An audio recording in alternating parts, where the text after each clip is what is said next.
Hanging out with Rich Keller here today in Clay, New York. You guys are getting this later on Tuesday. Last time we were out here, the car was not complete. Of course, if you're missing the backstory here, Rich, of course, started in stock cars back with his brothers. IMCA modified, ran Sportsman, got out for how many years was it? 2020, so just pre-COVID. All right, I guess I thought it was more than that. 4 years. Got back in a 358 modified, something he had never done before up till this point. And from what I'm hearing, things are going well. Best finish is 17th, but that is not really emblematic of how the car has been, right? No, it hasn't.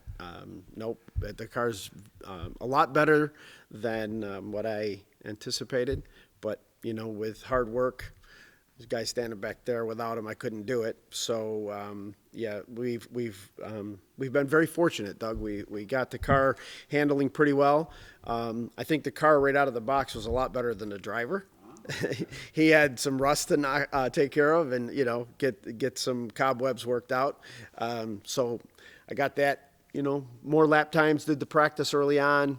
Got the feel of the car, and boy, we're having a pretty decent run so far. And it's a former Jimmy Phelps car, by the way. It doesn't look like that anymore, but I remember when I came in here, all the stuff was actually on there. Yep. So let's start with the basics. How much different is it? Because we did the Sportsman. That was a long time ago, wasn't it? Yeah.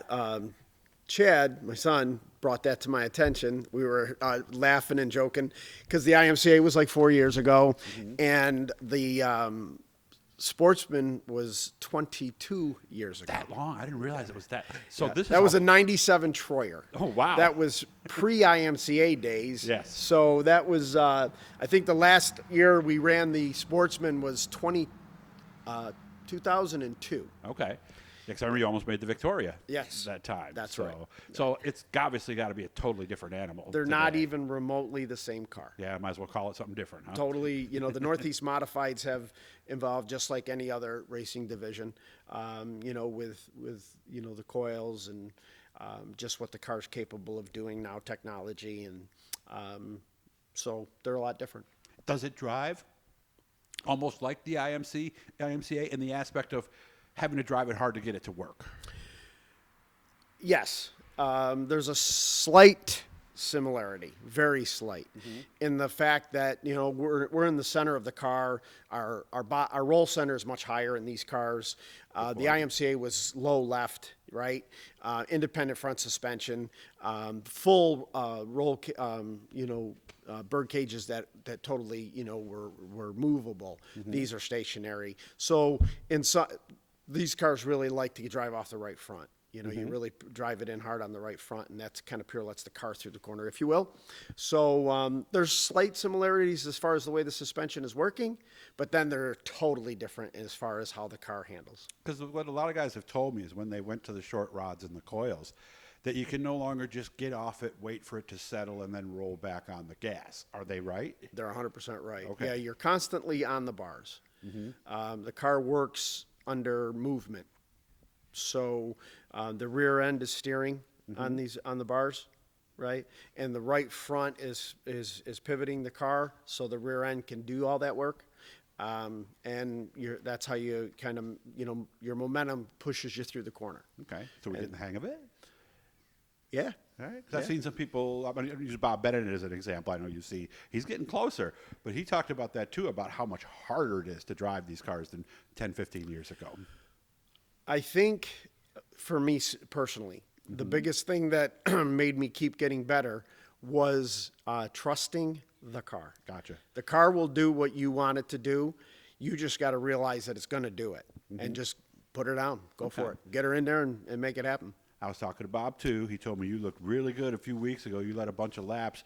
But he told me something happened that because it wasn't just that you spun, something actually happened. Yeah. We were very fortunate a few weeks ago.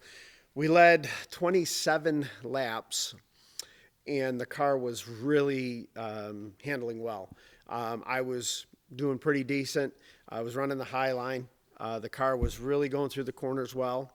And there's a long steering rod that goes front to the gearbox. And there's like a pitman arm that comes off the gearbox that comes straight down, and that's what connects that steering linkage. Well, for some, I don't know how, because our maintenance is very good. But the jam nuts on the steering arm, there's two jam nuts, one on each end. and it came loose. The jam nuts came loose, and the steering arm backed off, and it pushed that pitman arm back, which affects your steering. So I literally had no counter steer at all. So I think what happened, I don't know. I've watched a video, and I watched the laps after laps and how smooth the car looked. And then just when it was coming out of 4.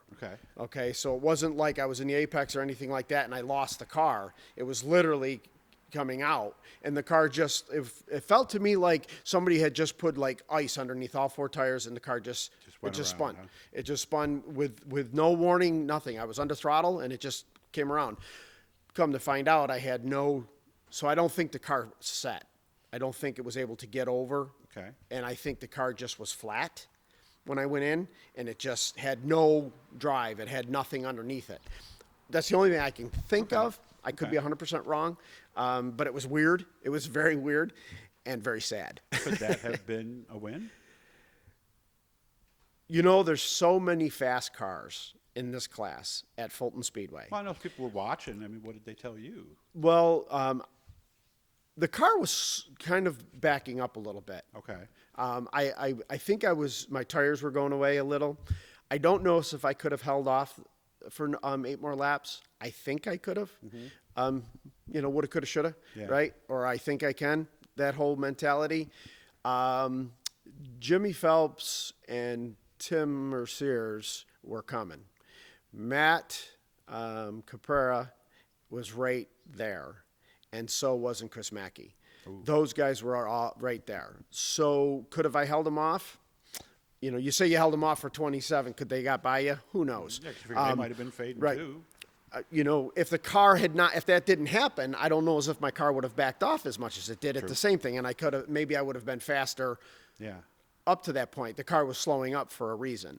What was going away, I don't know. Maybe tires were glazing over, sealing over. Don't know. I was losing rear percentage, burning off fuel. That whole kind of thing. Yeah. So, but the car was fast, and it felt good. Okay. Got about 2 minutes left at this point. Is it going to happen this year, do you think? Are we going to be able to get the victory lane, or are we just focusing on improving and learning? You've known me a very long time.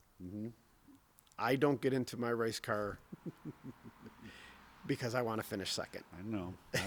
But so I don't want to do something foolish either, right? So be smart, respect. There's so much competition. I'm like, I can't. Just making the show. Those just there's Ronnie a lot Davis of. Didn't make the show a couple of weeks ago. It's crazy. It's insane. Nuts. And fortunately, I've made some features. So it's lap time. It's getting me better, and the car's getting better. We're understanding the car better. We're putting better equipment underneath the car. So yes, I would hope very much that I win a race this year. Okay. Again, he'll be racing Fulton this Saturday, and then Weedsport. I didn't realize what the companion was to the sprint cars, but it's actually a 358 race. That's right. Over there on Sunday. So if you're looking for, they got a lot of choices this weekend, obviously, on where to go. Yeah. So make sure to get on out there.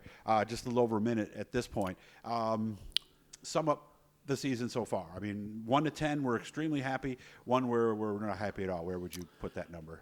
I'll give it an 8 because we're very pleased with what the car's doing. And the only reason I'm not is because I didn't win that race. And, and my finishes haven't been as good as the car is. Right. And that's going to come. Okay. So we're just going to keep trying, keep working hard, and we're excited. Okay, so this Saturday at Fulton, Rich and probably about 40 of his friends at 358 Modifieds will be there. It's quite a show just getting in. Been a lot of new winners this year, so make to come out. Of course, Bruden has the sprints on Friday night also. Canandaigua has a series race on Thursday. Speed Week, like we said, with the sprints. Oswego Speedway's going. There's lots of options, so make sure to get out and support your local speedways. Always good to see you. Let's get together and have a cold one soon, okay, man? Yes, sir. Appreciate you. Guys, make sure to subscribe, turn on the notifications, hit a like, leave a comment if you'd like.